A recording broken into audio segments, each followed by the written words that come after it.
Sama-sama membaca basmalah. Bismillahirrahmanirrahim.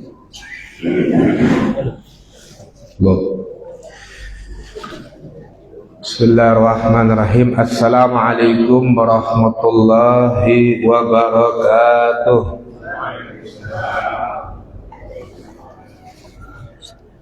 Alhamdulillahi rabbil alamin. Wabihi nasta'inu ala umuri dunya waddin. Wa sallallahu wa sallama ala sayyidina Muhammadin sayyidil mursalin wa ala alihi wa sahbihi ajma'in. Ashhadu an la ilaha illallah wahdahu la sharika lah wa ashhadu anna sayyidina Muhammadan abduhu wa rasuluh syahadat 'abdin la yamliku li nafsihi naf'an wa la darran wa la mautan wa la hayatan wa la nushura. Allahumma salli wa sallim ala sayyidina Muhammadin al-fatih lima aghliq wal khatim lima sabaq nasiril haqqi bil haqq wal hadi ila siratikal mustaqim wa ala alihi haqqa qadrihi wa miqdarihi al-azim. Subhanaka la ilma lana illa ma 'allamtana innaka antal alimul hakim. Rabbi shrah li sadri wa yassir li amri wa hlul 'uqdatam min lisani yafqahu qawli wa hdi qalbi bihaqqi sayyidina Muhammadin sallallahu alaihi wasallam. Wala haula wala quwwata illa billahil aliyyil azim. Qala Allah ta'ala fi kitabihil karim wa huwa asdaqul qailin wa lanabluwannakum bisyai'in minal khawfi wal ju'i wa naqsin minal amwali was samarat minal amwali wal anfusi was samarat wa basyirus sabirin alladhina idza asabathum musibah qalu inna lillahi wa inna ilaihi raji'un. Ulaika alaihim salawatun min rabbihim rahmah wa ulaika humul muhtadun. Wa qala Rasulullah sallallahu alaihi wasallam man yuridillahu bihi khairan yusib minhu. Ma'asyiral hadirin dan hadirat yang dimuliakan oleh Allah Subhanahu wa taala. Alhamdulillah, pagi ini Allah Subhanahu wa taala kumpulkan kita dalam keadaan sehat, dalam keadaan afiat, dalam keadaan diberi taufik, diberi inayah, dalam keadaan masih dimantapkan iman dan Islam di dalam sanubari kita. Jadi itu nikmat yang sangat luar biasa, yang terbesar yang masih Allah berikan kepada kita sampai saat ini. Dan mudah-mudahan Allah Subhanahu wa taala melanggengkan nikmat iman dan Islam dalam hati kita ini sampai kita berjumpa dengan Allah Subhanahu wa ta'ala. Amin ya rabbal alamin. Ma'asyiral hadirin dan hadirat yang dimuliakan oleh Allah Subhanahu wa ta'ala, kita hidup di alam dunia ini tak mungkin terlepas daripada ujian dan cobaan. Dan itu sudah menjadi kodratnya kita sebagai seorang hamba Tuhan yang menciptakan segalanya. Ya, kita hidup pasti diuji sama Allah Subhanahu wa ta'ala. Tidak ada orang itu hidup senang terus, itu tidak ada. Tidak ada juga orang itu hidupnya susah terus, tidak ada. Ya. Semua itu silih berganti, itu pasti kita hadapi. Kadang senang, kadang sedih.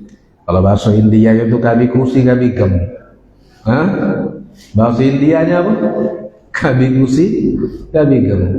Kadang senang, kadang sedih. Iya, memang seperti itu hidup di dunia ini.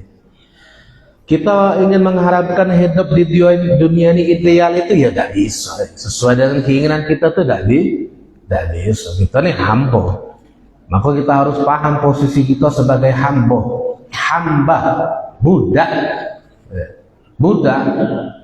Kalau kita sudah paham makna budak, paham makna hamba, berdirilah di posisi hamba, jangan jadi Tuhan. Berdirilah di posisi seorang hamba, jangan jadi Tuhan. Segala apa yang kita lakukannya harus sesuai dengan kehendaknya Tuhan kita. Itu kan kita sudah berikrar, asyhadu an la ilaha illallah wa asyhadu anna Muhammadar Rasulullah. Secara tidak langsung itu kita sudah berikrar bahwasanya segala urusan kita ini Allah yang ngatur. Ya. Bukan kita yang ngatur. Bukan kita yang ngatur. Tapi Allah Subhanahu wa ta'ala itu punya sifat ingin menguji hambanya dengan memberikan ujian dan cobaan. Jangankan kita Bapak Ibu, Nabi Muhammad ini yang dikatakan oleh Allah Subhanahu wa ta'ala makhluk Allah yang paling Allah cintai, ya, makhluk Allah yang paling Allah muliakan. Nabi Muhammad ini mempunyai posisi tertinggi di sisi Allah Subhanahu wa ta'ala. Tak ada makhluk lain yang begitu dekat, sedekat Nabi Muhammad. Tapi apakah Nabi Muhammad hidupnya senang? Tidak. Di alam dunia beliau diuji oleh Allah Subhanahu wa ta'ala. Mulai dari beliau dalam kandungan diuji. 2 bulan dalam kandungan, Allah Subhanahu wa ta'ala cabut nyawa ayahnya. Kemudian setelah 6 tahun beliau berada di alam dunia, Allah Subhanahu wa ta'ala cabut nyawa ibunya. Begitu banyak terus ujian-ujian yang Allah berikan kepada Nabi. Untuk apa? Untuk membentuk karakter Nabi Muhammad menjadi seorang hamba yang betul-betul bergantung kepada Tuhannya Allah Subhanahu wa ta'ala. Maka kita jadi hamba Allah ini siap diuji, tapi jangan minta diuji. Jangan minta diuji. Kapan ujian itu datang, kita minta sama Allah Subhanahu wa ta'ala kesabaran. Maka ada doa yang sering kita baca di sholat tarawih itu, nah. Apa itu? Allah yas'aluka sabra, ya, was sabra indal qada, was sabra indal qada. Ada itu kan doanya itu. Kita minta kesabaran ketika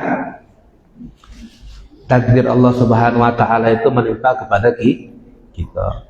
Kata Allah Subhanahu wa ta'ala dalam ayat Al-Quran, walanabluwannakum, sungguh kami akan menguji kalian ya umat Muhammad.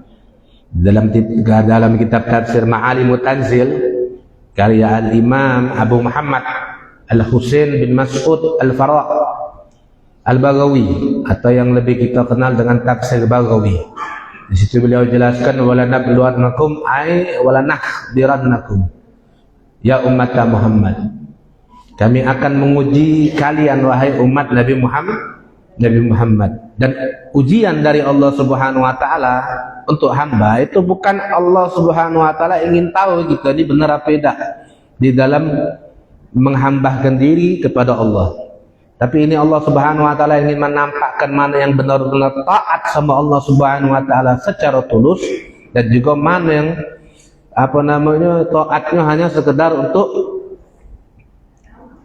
apa bahasa kitanya nih, cari muka ya, untuk cari muka. Maka dari dengan ujian ini kita tahu hamba-hamba Allah yang mana yang taat. Allah tahu mana hamba-hamba yang benar-benar taat. Ditampakkan sebenarnya Allah Subhanahu wa ta'ala itu hakikatnya sudah tahu, cuma Allah pengen nampakkan kepada hamba Allah yang lain.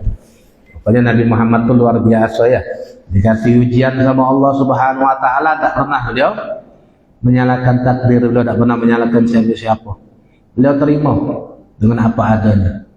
Beliau dipersekusi, beliau didiskriminasi, tetap dengan keteguhannya. Tidak cak kita zaman sekarang. Apa itu? Yang dibuat joker itu, orang jahat itu lahir dari seorang orang baik yang ditelantarkan. Ya, apa? Orang jahat itu lahir dari orang baik yang ditelantarkan. Ngawur itu ya. Nabi Muhammad itu begitu dahsyat dimusuhi ya. Bong kampung musuhnya Nabi. Satu suku beliau ya. Satu suku. Nah, kata Allah Subhanahu wa ta'ala, kami akan menguji kalian wahai umat Muhammad bisyai'in, dengan sedikit, tidak banyak, minal khaufi, daripada rasa takut. Takut di sini maksudnya takut kepada musuh. Wal ju'i, dan rasa lapar. Lapar di sini dengan paceklik. Kita mungkin belum pernah ngerasa tuh ya. Seumur hidup belum pernah kita ngalami di Indonesia ini paceklik. Kelaparan. Kalau zaman dulu itu kan memang makanan itu kan, pangan itu kan minim ya. Tidak seperti zaman kita sekarang ini. Dan juga di daerah Arab itu tidak cak kita makanannya. Makanan mereka itu ya campuran gandum, madu, kurma. Begitu apalagi di Indonesia ini paling banyak kulinernya. Nago, buah nago. Apa serikayo, apa lagi? Apa? Segala macam, lagi di Palembang lagi pagi itu baik ke Subangulu sana. Iyalah kalau keleponnya segala macamnya ada kalau lengkap. Kita tidak kekurangan makanan gitu di Palembang ya. Ada kalau nago buaya tetenggok kalau toko kapal selam mau Palembang dimakan. Nah, kok jangan macam-macam sama Palembang. Jangan macam-macam mau Palembang. Roket kapal selam lagi telan. Nah, kita tidak ngalami ya mungkinnya harus lapar itu. Wanaksi minal amwal, kata Allah Subhanahu wa taala, dan kurangnya daripada harta. Bisa kurang harta ini bisa kita mengalami kerugian ketika kita bermuamalah, bisa juga kita mengalami kebangkrutan ketika kita sedang berdagang. Itu pasti diuji oleh Allah Subhanahu wa taala kita itu ya. Wal anfus, dan juga kurangnya daripada jiwa, bisa lewat pembunuhan, kematian, bisa juga sakit, bisa juga menua. Itu kan berkurangnya jiwa kita ya. Was samarat, samarat ini kalau dalam asli lugat artinya buah-buahan. Tapi yang masuk di sini ini kebutuhan kita sehari-hari itu. Nah, bisa juga kurang, masuk dia miskin, diuji sama Allah Subhanahu wa taala. Tapi apa setelah ayat ini Allah katakan wabasyirus sabirin. Berilah kabar kepada orang-orang yang sabar. Siapa orang yang sabar ini? Kriteria orang yang sabar ini menurut Al-Quran itu bagaimana? Ini kata Allah Subhanahu wa taala. Allah jelaskan dengan ayat yang setelahnya. Wabasyirus sabirin, siapa yang sabirin? Alladzina idza asabathum musibah qalu inna lillahi wa inna ilaihi rajiun. Mereka adalah orang-orang yang ketika menimpa mereka musibah langsung mereka teriak inna lillahi, kami ini milik Allah, wa inna ilaihi rajiun, dan kami juga bakal kembali kepada Allah. Kata Imam Syafi'i, wala nabluwakum bi syai'in minal khaufi. Khauf di situ kata Imam Syafi'i maknanya takut kepada Allah. Ini menurut penafsiran Imam Syafi'i. Wal ju' di situ puasa Ramadan. Laparnya kita menahan puasa Ramadan. Wa naqsi minal amwal, kurang dari harta, itu ujian Allah Subhanahu wa taala kepada kita untuk melaksanakan zakat harta. Kalau sudah mencapai nisab dan sudah mencapai haul. Kemudian wal anfus itu Allah Subhanahu wa taala uji kita dengan rasa sakit. Mungkin sakit yang membuat kita itu kayak patah semangat hidup.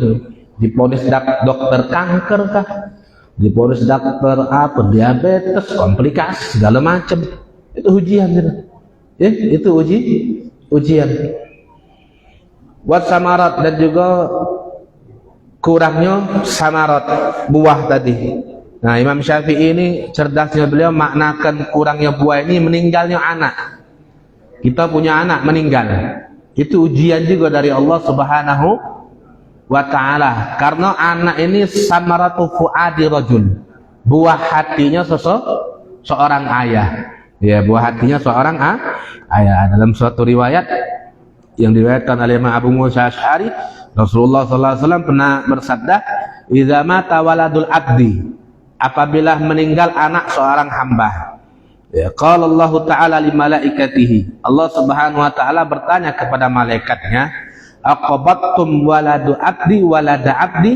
Loh, kamu cabut apa anak hambaku ini? Ini pertanyaannya bukan pertanyaan Allah tidak tahu ya. Tapi Allah Subhanahu wa taala pengen memberitahu kepada malaikat hebatnya hambaku ini. Kenapa Allah kadang-kadang kita temui hadis itu Allah Subhanahu wa taala nanya sama malaikat. Padahal Allah sudah tahu. Allah ini pengen nunjukkan sama malaikat, nah apa yang sudah Allah lakukan itu tidak salah. Kan ketika Allah Subhanahu wa taala nyatakan ini ja'alul fil ardi khalifah, aku ingin jadikan di muka bumi ini khalifah. Malaikat kan agak protes. Ya Allah, bukan kau ingin menciptakan orang-orang yang bakal numpai darah lagi? Ya, bakal numpai darah lagi. Makanya Allah kadang-kadang itu ngamboi kita sama malaikat. Kita nih, nah diamboi oleh Allah ke malaikat. Hebat tak gitu nih? Masya Allah Subhanahu wa ta'ala itu sayangnya kita, terutama umat Nabi Muhammad. Kata Allah, kamu cabut apa nyawa anak hambaku ini? Qalu na'am ya Allah. Kata malaikat, iya. Qala aqabattum samarata fu'adih. Loh, kamu cabut buah hati dia? Na'am ya Allah, kata malaikat. Apa yang dikatakan oleh hambaku, kata Allah? Kata malaikat, istarja'a wa hamidaka. Istarja'a itu maksudnya mengucapkan inna lillahi wa inna ilaihi raji'un. Jadi ada istilah-istilah dalam bahasa Arab itu Bapak maknanya beda. Hauqala, istilah hauqala artinya apa? Membaca la haula wala quwata illa. Tahlilan, ini dalam bahasa Arab kita tidak menyebuti tentang apa bahasa Indonesia-nya. Tahlilan, apa artinya tahlilan? Membaca la ilaha illallah. Ada maknanya tasbih. Apa tasbih? Mengucap subhanallah. Ada tahmid. Apa tahmid? Mengucap alhamdulillah. Ada takbir. Apa takbir? Mengucap Allahu akbar. Nah, ada istarja'a mengucap inna lillahi wa inna ilaihi raji'un. Kata malaikat, iya istarja'ah ya Rasulullah. Ya Allah, ini hambamu mengucapkan inna lillahi wa inna ilaihi raji'un. Wa hamidaka, dan dia memujimu. Kata Allah Subhanahu wa taala, ubnu lahu baitan fil jannah wasammuhu baital hamdi. Bangun ke dia ini di surga sebuah rumah, dan kasih rumah itu namanya Baitul Hamdi, rumah pujian. Artinya Allah Subhanahu wa taala memuji gawean hamba ini. Allah uji dia, tapi dia istarja'an kepada Allah. Dia mengucapkan inna lillahi wa inna ilaihi raji'un. Ula alaihim salawatu min rabbihim wa rahmah, kata Allah Subhanahu wa taala. Mereka inilah yang akan mendapatkan salawat, rahmat. Artinya salawat ini min rabbihim, dari Tuhan mereka, wa rahmat, dan rahmat lagi. Dua rahmat Allah kasihkan kepada orang-orang yang sabar ketika ditimpa musibah. Dua rahmat sebagai taukid. Wa ulaika humul muhtadun, dan mereka ni orang-orang yang diberi petunjuk. Kata Sayyidina Umar bin Khattab, ayat ini sudah cukup menunjukkan keagungan orang yang sabar ketika diuji oleh Allah Subhanahu wa taala. Mereka ini mendapatkan idlan. Idlan ini dua balasan yang sepadan. Sholah ini rahmat, warahmah, sholawat warahmah. Dua rahmat dari Allah Subhanahu wa taala. Wal ilawah itu tambahan. Tambahannya apa? Mereka ini berada di petunjuknya Allah Subhanahu wa taala. Mereka ini orang-orang yang dapat hidayah. Ya memang seperti itu. Kita ini kadang-kadang diuji, kita ini kadang tidak mampu ya. Nah, makanya kata guru kita Profesor Dr. Al-Hafidh Al-Muslim Habib Abdullah bin Abdul Qadir Al-Faqih, di dalam mengarungi kehidupan ini yang kita perlukan itu ketenangan batin. Karena kita nak pengen terhindar dari masalah ya tidak bisa. Selama kita hidup di alam dunia pasti ada masalah, pasti ada ujian, pasti ada cobaan. Nah, untuk menghadapi ini yang kita perlukan itu ketenangan batin. Ketenangan batin ini dicari Bapak. Ya, tidak bisa kita nunggu di rumah. Apa cara kita mencari ketenangan batin ini? Apa yang kita lakukan pagi ini termasuk bagian daripada kita mencari ketenangan batin. Sholat subuh berjamaah, zikir bareng tadi kita. Ya, setelah sholat subuh zikir. Aku habis sholat tuh selalu zikir Bapak. Jangan langsung berlari, ngecul. Di bahasa Palembang itu, ngecul lah itu dia nih. Allah Subhanahu wa taala pengen kita jadikan orang-orang yang banyak berzikir. Ada dalilnya kalau nanya mana Rasulullah, bukan Rasulullah tidak pernah berzikir. Kita nyoba yang kurang baca. Kitab Azkar Imam Nawawi itu tebal main. Atau kalau dalil apa yang dilakukan oleh orang kita zaman dulu, mulai dari apa namanya? Maca zikir la ilaha illallah, kalau dibahas itu panjang itu ya, panjang lebar. Ada dalilnya Rasulullah. Bahkan kata Sayyidina Abdullah bin Abbas, demi Allah kata beliau, itu dalam kitab Azkar, anda lupa lapar bahasa Arabnya, maknanya baik. Kata Abdullah bin Abbas, Sayyidina Abbas, bukan Abdullah bin Abbas, tadi Sayyidina Abbas, zikir bareng setelah sholat itu sudah ada dari zaman Rasulullah, kata Sayyidina Abbas bin Abdul Muttalib, ya pamannya Nabi Muhammad Sallallahu Alaihi Wasallam. Ada dalam kitab Azkar itu. Nah ini bentuk kita mencari ketenangan batin, hadir di majelis ilmu, kemudian hadiri majelis ulama, menghadiri majelis sholawat, menghadiri majelis-majelis zikir, majelis-majelis yang di situ disebut nama Allah itu majelis ketenangan batin. Alladzina apa itu? Wa tatma'innu qulubuhum bi dzikrillah, ala bi dzikrillah tatma'innul qulub. Ya. Orang-orang yang hati mereka tenang dengan mengingat Allah, ketahuilah dengan mengingat Allah hati menjadi tenang ya. Itu nyari ketenangan batin ini. Jangan nyari ketenangan batin di diskotik, jangan di kafe, jangan di healing, jangan diliput, jangan pergi ke sana, pergi ke sini. Kembali fafiru ilallah ya. Kalau nak pengen cari ketenangan batin itu bukan keluar gitu, tapi ke dalam. Kalau nak pengen cari ketenangan batin, jangan keluar tapi kita ke dalam. Ya, mencari ketenangan itu dalam diri kita sendiri. Ya. Makanya majelis sholawat itu apalagi ya. Luar biasa besar pengaruhnya ke dalam hati kita. Untuk mengapa? Mendapatkan ketenangan batin. Wal iyahzubillah, na'udzubillah. Kalau kita ini tidak mencari ketenangan batin dalam hidup, Bapak, setan itu pintar ngomong gitu. Kau hidup di dunia susah, bunuh diri deh. Banyak ada ini bunuh diri. Banyak sekarang ini. Kita ini nak saingan apa sama Jepang?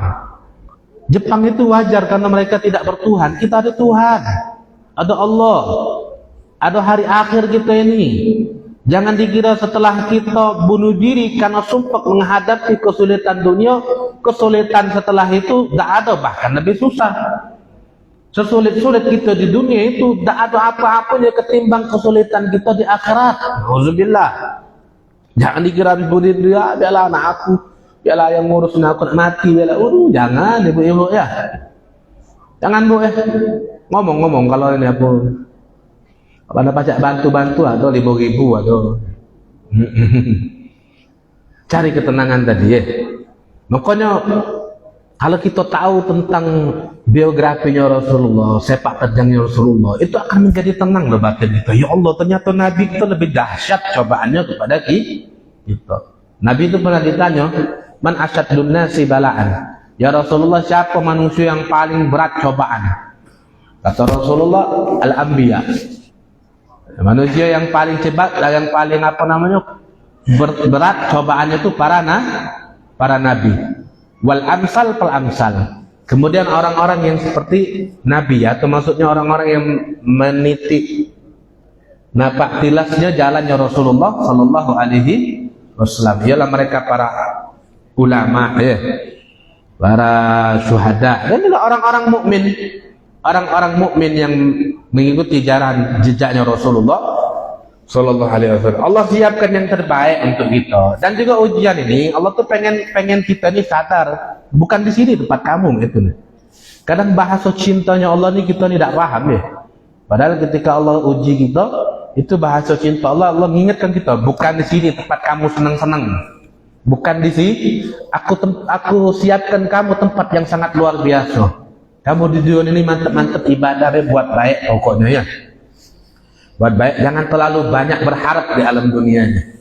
Jangan terlalu banyak berharap kesenangan di alam dunia. Nanti kesenangan yang hakiki itu di akhirat. Tapi yo tadi yang kita butuhkan ketenangan batin tadi. Ya, ketenangan batin untuk menghadap ini sampai ini. Ini kemarin Anda dapat kabar dekat rumah Anda ini. Wong tua umur 69 tahun. Lah tua ini kan, bahasa kita ini lah sudah sama dunia ini tidak terlalu lagi lah. Allah ya hafat ya. Nauzubillah, Allah jago kita lah kalau bisa. Dia ini menghidupkan ponakannya, cucunya, ya. Allah tidak punya anak kali. Nah, tapi setelah di masa tuanya, dia tidak dapat feedback dari dari apa yang dia lakukan. Bahasanya ponakannya cuek sama dia sudah tua. Tidak diagoi bahasa kitanya. Tidak dibantu, dia lagi susah dulu padahal dia muliakan ponak-ponakannya sampai berhasil. Tapi begitu dia tua, ponak-ponakannya cuek galau, lari galau, bunuh diri dia. Nih, na'udzubillah. Ini bisa terjadi pada diri kita loh. Mudah Allah itu mengubah hati kita. Makanya kita minta sama Allah ya hafad ya. Berlindung sama Allah subhanahu wa. Banyak-banyak baca cerita wong-wong bingen, wong-wong dulu cak mana diuji sama Allah. Banyak-banyak cerita cari kisah Nabi Muhammad. Wah, kita tidak ada apa-apanya kalau dibandingkan dengan Nabi Muhammad sallallahu alaihi wasallam. Dan kita ini umat Nabi ini umat yang spesial nih ya.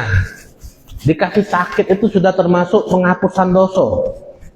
Dalam sebuah hadis kata Rasulullah sallallahu alaihi wasallam, "Ma yusibul muslim min nasabin wala wasabin wala hammin wala hadanin wala adan wala ghammin hatta syaukata yushakuha illa kafarallahu biha min khatayahu. Tidaklah menimpa kepada seorang muslim daripada nasab ini peluh, penat, wala wasobin sakit, wala hamin sedih, wala hazanin apalagi gelisah, sedih, ham sama hazan itu sama ya, wala azan, gangguan, wala gham, kesumpekan, hatta syauka, bahkan duri yang menusuk ke dia itu illah kata Rasulullah kafarallahu biha min khatayahu. Allah akan hapuskan dengan sebab itu kesalahan dia. Ini spesial kita nih umat Nabi ini. Maka anak pernah cerita kalau ada umat Nabi Muhammad SAW yang masuk neraka nih, malaikat tuh heran. Kok bisa kamu masuk neraka atau malaikat? Padahal kita ini bapak ibu umat yang dimanjo sama Allah. Kata Rasulullah itu kan dalam sebuah riwayat, umat Nabi ini khusus berkeinginan melakukan satu kebaikan tapi tidak kesampaian, tidak jadi melakukan kebaikan tadi, tapi pengen itu Allah catat satu kebaikan. Ketika umatku hamma itu berkeinginan suatu kebaikan, kemudian dia lakukan kebaikan itu, Allah balas 10 kali. Tapi kalau kita ingin melakukan keburukan, hamba ya baru berkeinginan melakukan keburukan, itu Allah tidak catat. Ketika kita berkeinginan melakukan keburukan, kita lakukan keburukan itu, Allah cuma catat 1 keburukan. Beda dengan kebaikan. Kalau kebaikan tadi kita ada berkeinginan tidak kesampaian, itu Allah catat 1. Begitu kita realisasikan kebaikan tadi, dicatat sama Allah Subhanahu wa taala menjadi 10. Umat spesial kita nih. Sakit, penghapus dosa. Duit hilang, penghapus dosa. Ustaz, 5.000 tuh lah duit beli gorengan hilang. Iya sudah, jadi penghapus dosa, anggap dia sedekah. Sendal hilang ke masjid, baru beli. Ustaz, sendal mahal, aku beli di Shopee. Ya sudah, itu yang ngitung sedekah. Umat Nabi ini. Umat Nabi, tapi jangan minta diuji tadi. Yang udah ngomong jangan minta diuji ya. Nah, buat kayak diuji oleh Allah Subhanahu wa taala. Ada kisah, ini kisah wong zaman dulu. Nah, ada seorang ulama namanya Abul Hasan Asy'arraj. Beliau bercerita, ketika aku pergi haji ke Baitul Haram, lagi tawaf, aku melihat seorang perempuan yang mukanya tuh mecar, cantik, tapi mukanya ini tidak kelihatan muka-muka wong susah. Ya kan di Masjidil Haram itu kan walaupun wong bercadar, tidak boleh bercadar kan, jingokan jadi mukanya tuh kan. Tapi ini beliau ini melihatnya bukan syahwat tapi karena takjub kok ada perempuan ini meriahnya, ceriahnya wajah itu nampak seperti beliau ini tidak ada ujian. Ya, tidak ada beban hidup. Tidak ada beban hidup. Sampai terucap, wallahi demi Allah, kata Abu Hasan Asy'arraj ini, terucap dari mulut dia, ya Allah, ini aku tidak pernah melihat sampai hari ini perempuan yang mukanya mencarnya, ceriahnya ini katanya. Ya. Ini mungkin katik beban hidup kali betina ni. Kalau cetusnya kita orang Palembang nengok betina belagak gitu. Alang kelemaknya nengok ibu ini cari katik beban hidup. Dia dengar lah betina tadi. Dia dengar lah betina tadi. Ngapa kau ngomong mek itu kisana bahasa kita ni. Ngapa kau ngomong mek itu? Dia tahu tak? Demi Allah, aku ni lagi nguat ke diri menghadapi kesedihan. Hati aku ini terluka dengan kesedihan dan juga keluh kesah katanya. Pilu bahasa gitu aja. Tidak ada yang menemani aku menghadapi cobaan ini. Nah, heran ini. Al-Imam Abul Hasan Asy'arraj ini heran loh. Kenapa bisa seperti itu bu katanya? Ku cerita ke engkau, cerita aku. Suatu hari suamiku menyembelih kurban. Pas hari raya Idul Adha, nyembelih kambing, nyembelih dewek ini. Dan aku ini punya 2 anak. Lagi bermain sambil nyingoki bapaknya tadi nyembelih. Dan aku lagi punya bayi yang masih aku susui katanya. Akhirnya aku bangkit untuk membuat makanan. Tiba-tiba anakku yang besar ngomong kepada yang kecil, Ini dek, nak nyingok tak cara bapak kita nyembelih kambing? Dia prakteknya ke adeknya, pakai pisau asli, saat aja. Panik dia, panik ini. Adeknya mati, tersembelih, dia panik, berlari dia. Ya, berlari. Beliau berlari ke arah gunungnya. Kemudian dikejar oleh bapaknya. Ya, lupanya ini anak diusut-usut jadi makanan serigala. Ini kan di daerah Arab itu kan ada yang hidup di kampung-kampung yang agak ada pebukitannya itu ya. Emang di situ banyak serigala liar kan zaman dulu. Anaknya tadi dimakan serigala. Bapaknya tadi nyari anak-anaknya kausan, meninggal kausan. Ya, zaman dulu kan kayak kita sekarang lemak nyari baju. Akhirnya gelisah dan keluar dari rumah ibu ini. Anaknya yang di mana tadi? Yang masih dalam sapian dia tadi tuh. Main, dia lagi pemasakan di kuali itu dimain tariknya ini dia masak yang berkuah, tariknya kena bayinya tadi. Lepuh jadi seluruh kulitnya tadi, mentak masakan dia tadi itu. Ya Allah, bertubi-tubi dia kena. Dia bertubi-tubi, meninggal bayi tadi. Ya lumayan itu kalau kena sop sebanyak satu seperiuk besar ya. Oh, zaman dulu tuh kalau masak kan banyak-banyak kan, karena anaknya banyak pula. Terdengar kabar ini berita ke anaknya yang perempuan.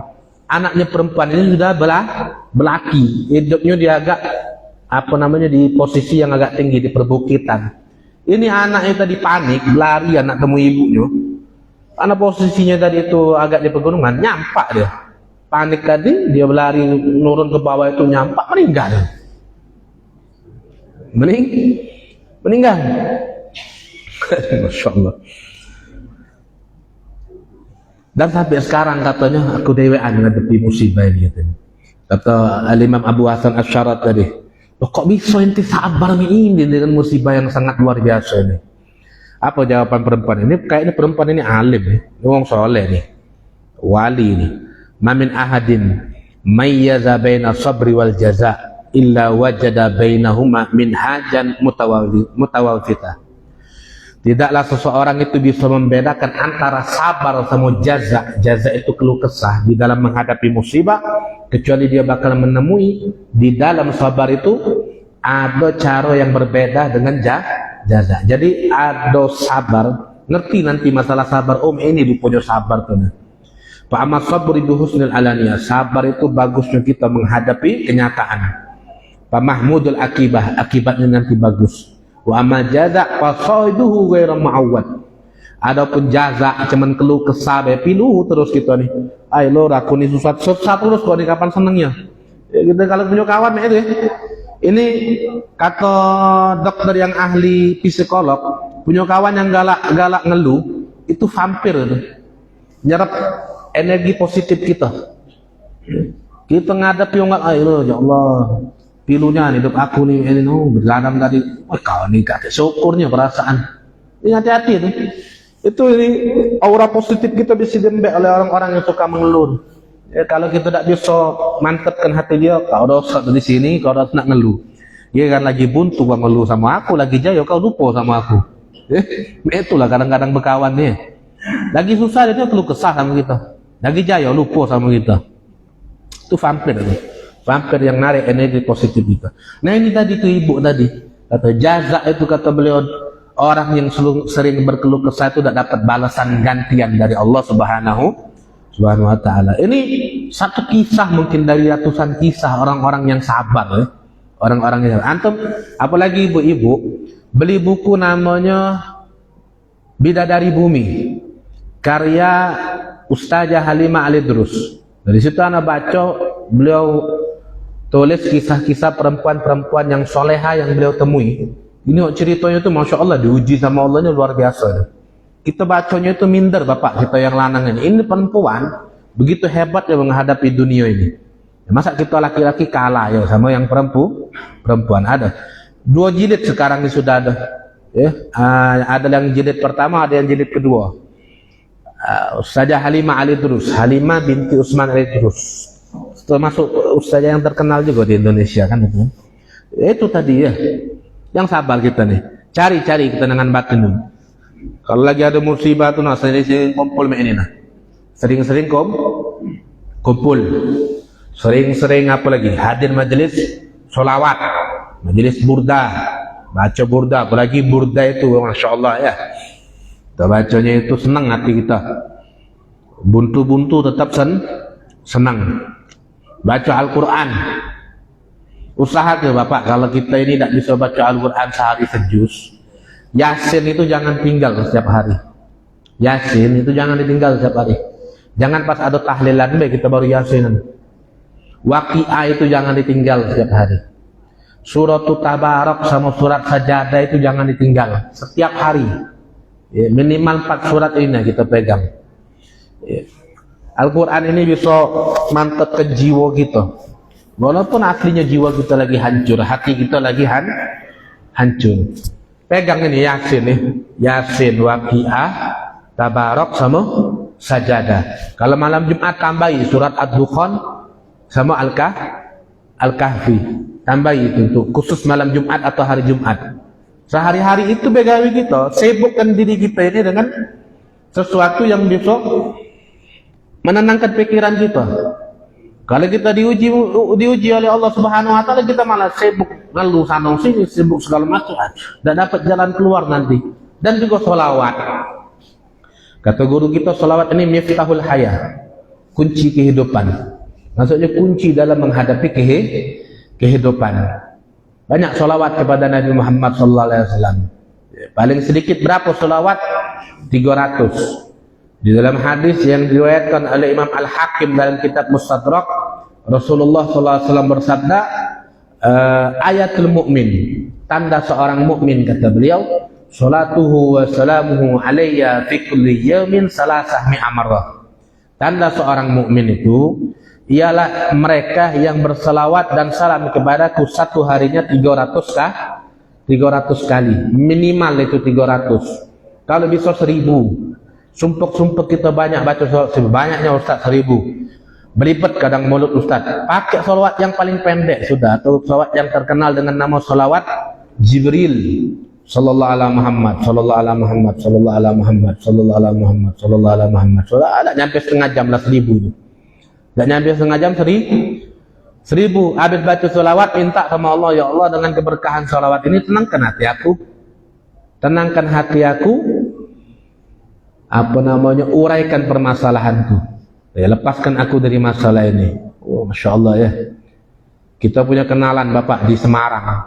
Ini wong tender, wong biasa main proyek. Ada utang dia 2 miliar.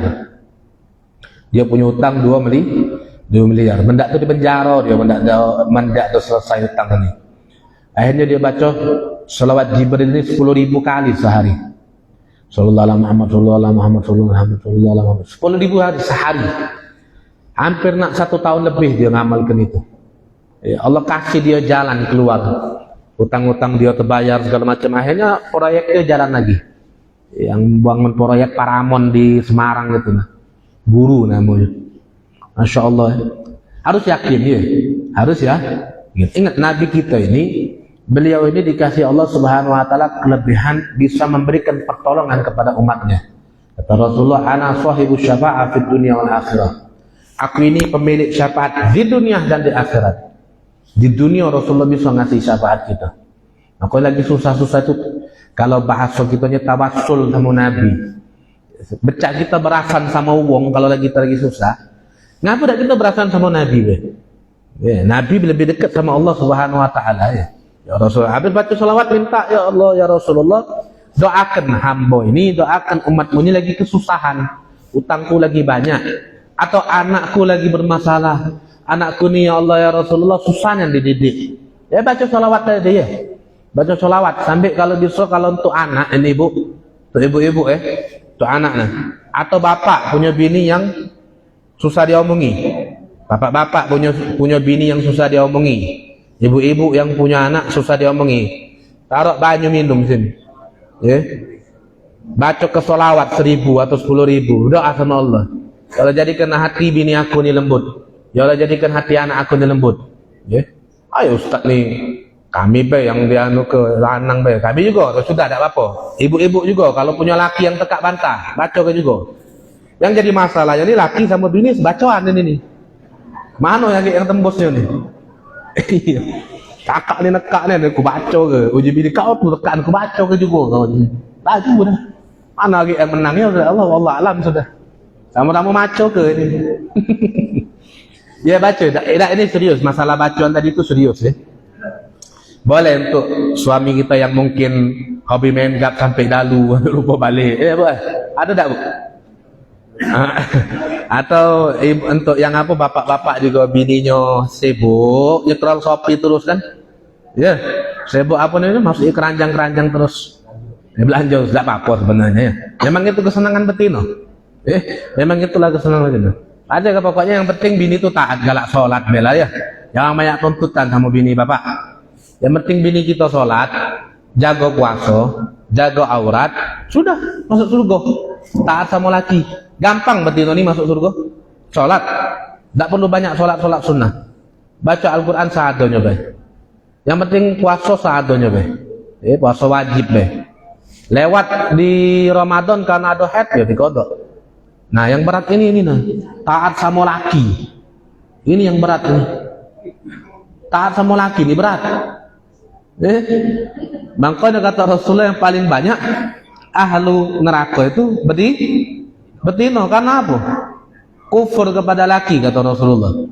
Laki lah ngenjuk emas ngenjuk ini. Kakak tidak katik kan kontribusinya untuk aku. Ya. Dari awal kawin kemarin perasaan banyak ngasih. Memang seperti itu watak perempuan. Ya, memang seperti itu. Tapi Bu, jangan kecewa dulu ya. Ini kan umat Nabi. Ketika Rasulullah SAW ngomong amatu ahlin nar an-nisa, kebanyakan penduduk neraka itu perempuan, nanti perempuan ini bakal banyak juga masuk surga. Kan umat Nabi tidak ada yang kekal di api neraka. Nanti perempuan juga menjadi orang yang paling banyak masuk surga ya. Nah, bapak juga kalau diocek ibu diam ke belah. Menurut penelitian perempuan itu sehari harus keluar 15.000 kata bapak. Kalau diem be betina kita, hakim kita duduk curiga harus ngapo nih diem be. Ada kendak apa ya? 15.000 kata harus keluar. Dia kelah mendiam ngoceh-ngoceh. Ya, memang harus keluar. Kalau tidak keluar bahaya itu. Iya. Wallah alam ya. Yang sabar-sabar ya. Yang sabar nah, baca sholawat tadi ya. Cari ketenangan batin, banyak baca sholawat, baca Al-Quran. Dekati majelis ulama, majelis ilmu, majelis selawat, majelis zikir, majelis yang seperti kita ini nah. Ya santai-santai, majelis taklim itu santai-santai. Anak kalau majelis taklim anda serius-serius bapak. Karena masalah kita duluan ini lah banyak. Lah serius masalah kita nih ngentak taklim anak bapak tidak sholat mengaku, bapak deh aduh ustaz ini. Kita lah banyak masalah. Ngentak sini dimarahi ustaz. Di majelis dimarahi ustaz, di rumah dimarahi bini, di kantor dimarahi bos. Alangkah anu ya di lanang ini ya. Ceramah Jumat dimarahi ustaz, ceramah subuh dimarahi ustaz, balik ke rumah dimarahi bini, pergi begawe besok dimarahi oleh bos. Dah lengkap sudah. Iya sedih. Uji uang ini bukan uji anak. Lanang itu bu kalau sudah kawin sebenarnya hidup mereka tuh sudah mati karena semuanya untuk istri dan untuk anak. Jadi ibu kalau lanang lagi ngumpul, mereka tuh lagi ngelayat. Dia kebe jadi bapaknya. Nah, nak kemana? Ke pos. Saling ngelayat. Apa-apa karena kumpul-kumpul ya. Nggak usah cakap takoan. Ayo kita kumpul rapat, usah. Ayo kita saling ngelayat. Ayo kita saling ngelayat, ya, saling menghibur. Itulah ya lanang ya wallah alam. Ada bertanya anda? Foto lu nak bertanya, bebas ya.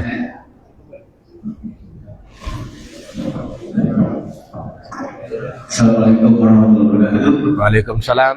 Yang saya mau tanyakan yang pemahaman salawat ini paling tinggi di mata Allah karena Allah bersahabat kepada Nabi. Jadi salawat ini pasti sampai di luar dari zikir-zikir yang lain ya. Apakah benar itu? Ya. Terima kasih. Assalamualaikum warahmatullahi wabarakatuh. Waalaikumsalam warahmatullahi taala wabarakatuh. Nah, selawat ini tidak ada hijab ya di antara Allah, antara hamba dan antara Allah tidak ada 3 amalan.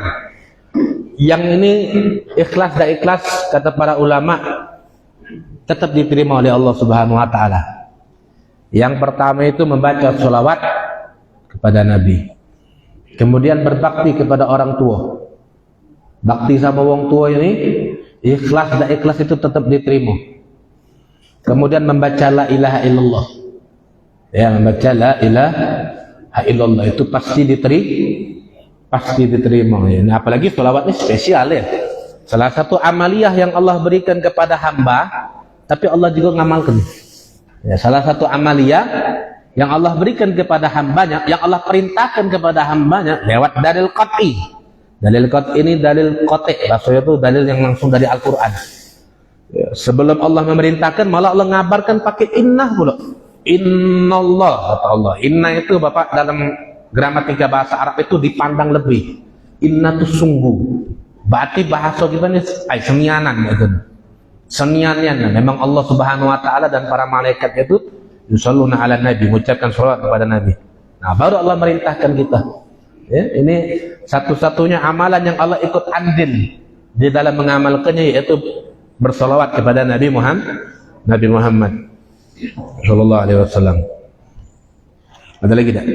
Ibu-ibu apa bu? Minta bacaan tadi ya bu, supaya bapaknya. Assalamualaikum warahmatullahi wabarakatuh. Waalaikumsalam warahmatullahi taala. Saya ditanya Ustaz, di dalam Al-Quran banyak kali kata-kata sabar dalam Al-Quran. Bagaimana setiap sebagai kata sabar dalam hidup ini? Assalamualaikum warahmatullahi wabarakatuh.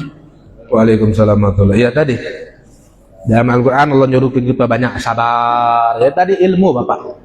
Kiat-kiat kita nih supaya bersabar menghadapi kehidupan ini apa tadi? Ilmu yang paling penting. Hadir majelis ilmu itu di mana kalau bisa? Kalau baca setiap hari, hati kita ini diisi dengan ilmu. Maka kata ulama salaf 3 hari batin kita tidak makan ilmu, mati nanti hati ini. Hati ini mati. Kalau hati sudah mati, tidak nerimo nanti dengan ujian. Nekat melakukan hal-hal yang na'udzubillah ya. Jadi ini sepengalaman anak, ilmu yang buat kita tuh tetap kokoh sabar menghadapi ujian dari ini. Semakin banyak ilmu kita, makanya ilmu itu mencari ilmu, belajar ilmu itu untuk diamalkan, jangan untuk berdebat sama uang ya. Nyari ilmu banyak-banyak tapi untuk debat sama untuk aku, untuk kita amalkan, untuk menghadapi kehidupan ini ilmu ini. Jadi intinya tuh hadir itu majelis-majelis ilmu, dengerin ceramah-ceramah kalau tidak sempat.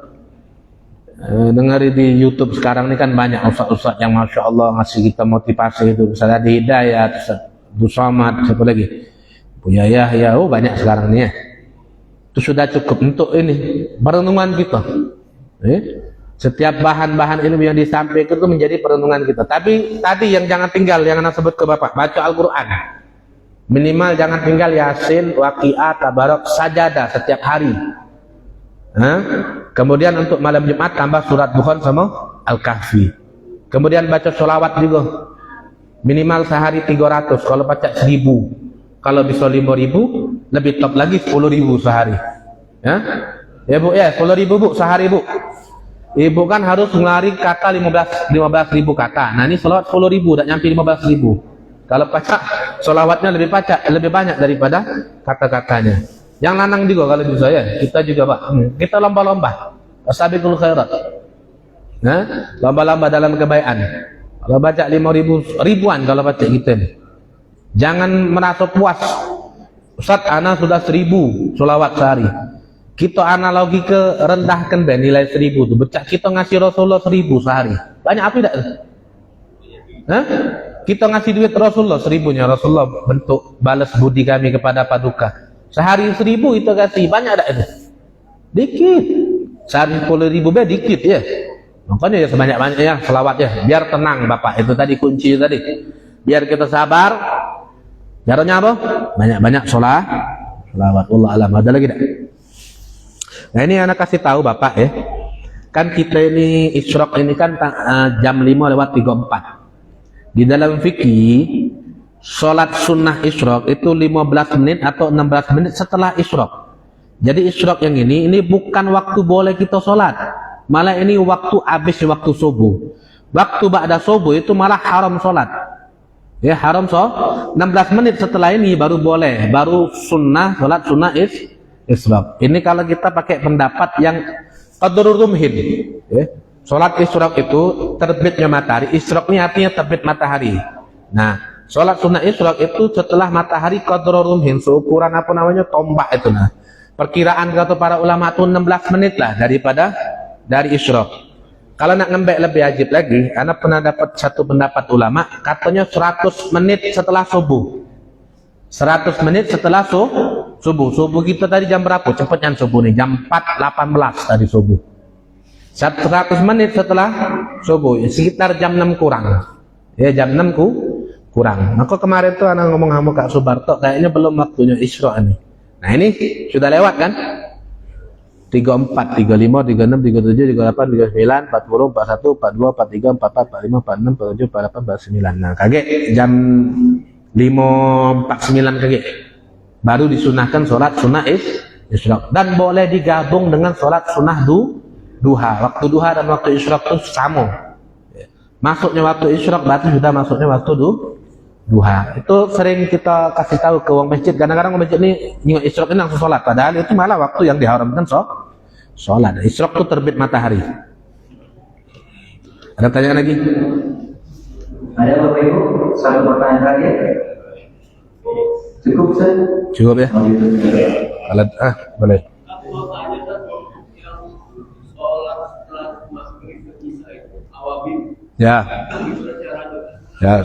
Ya, salat sunnah awabin. Awab itu, jadi ada istilah dalam bahasa itu orang yang kembali kepada Allah atau yang bertobat.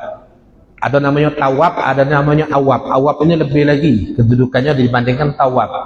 Nah, salat sunnah awabin ini dianjurkan boleh ba'dah maghrib, ngisi waktu antara maghrib dan isya. Boleh juga awabin ini waktu duha. Ya, salat sunnah awabin. Nah, salat sunnah awabin yang ba'da maghrib itu paling sedikit 2 rakaat. Paling sedikit 2 rakaat. Paling banyak 12 rakaat. Tengah-tengahnya 6 rakaat. Makanya kata para ulama itu khairul umuri awsatuha. Sebaik-baiknya perkara itu yang tengah-tengah. Mbak yang 6. Ayo Ustaz, ana lagi semangat. Mbak yang 6 tapi istiqomah lebih ajib. Ya, lebih bermanfaat untuk kita ketimbang kadang 12, kadang 2, kadang 10, kadang 6. Begitu juga salat duha. Salat duha ini Bapak Ibu paling sedikit 2 rakaat, paling banyak 12 rakaat, tapi tengah-tengahnya 8 rakaat. Khairul umur awsatuha. Kadang kita nih cak yoyo, 12 hari ini. Ahabbul a'mali ilallah adwamuha wa in qallah. Amalan yang paling disenangi oleh Allah itu yang paling dawam, yang paling langgeng, yang paling berterusan, walaupun sedikit. Makanya upayakan kita ini sholat awabin tadi, kalau bisa 2 rakaat, kalau kita bisa istiqomah 2 rakaat terus. Kalau enggak 6 rakaat, nambah banyak. Atau sholat duha 8 rakaat, sampai mati Bapak itu. Ya, jadi amalan-amalan yang dawam kita, amalan yang istiqomah dari awabin ya boleh 2, boleh 4, boleh 6, boleh 8, boleh 10, boleh 12, 20 rakaat. Oh, minta maaf. Untuk awabin tadi paling banyak 20 rakaat, bukan 12. Yang 12 itu duha. Paling banyak 20 rakaat awabin. Ya wallah alam. Ada lagi? Cukup ya? Ya, a'udzubillahi minasyaitonir rajim. Bismillahirrahmanirrahim. Alhamdulillahirabbil alamin. Allahumma shalli ala sayyidina Muhammad wa ala alihi sayyidina Muhammad. Allahumma rabbana zidna ilman wa wasi' lana fi arzaqina wa barik lana fi ma razaqtana waj'alna mahbubina fi qulubi ibadik wa a'id an uyunihim waj'alna wujaha fi dunya wal akhirah wa minan muqarrabin katsiran nawal hasana bi'al baina min al-dawal ya mubli'an bil misalakal hamdu wa lakal minnatu wa syuruf ala kulli hal wa sallallahu ta'ala ala sayyidina Muhammadin nabiyil ummi wa ala alihi wa sahbihi wasallam. Alhamdulillahi rabbil alamin. Taqabbalallahu minkum. Terima kasih Ustaz atas penyampaian materinya. Mudah-mudahan materi yang telah disampaikan untuk mengingatkan kita semuanya, seluruh Bapak Ibu